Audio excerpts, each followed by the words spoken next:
What happened to your first ever partner?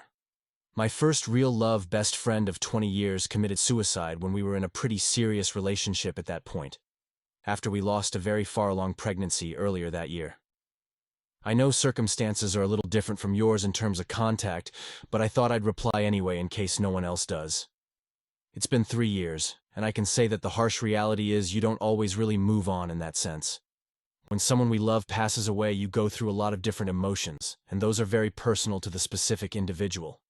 For me, my grief has not necessarily gotten any smaller, but I've allowed my life to grow bigger around it over time.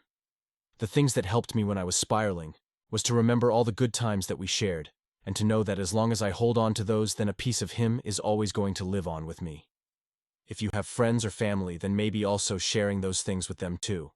This is a hard question to answer as someone who has also worked in grief therapy. Some people may find that compartmentalizing is what helps them get through, while others want to let themselves feel and process to the full extent. First steps. I'd say that something I'd suggest is, perhaps as you are feeling like you may have things left unsaid, is to write him a letter. Afterwards, maybe you'd like to put it away and keep it, read it aloud at a place that was special to you both, or burn it.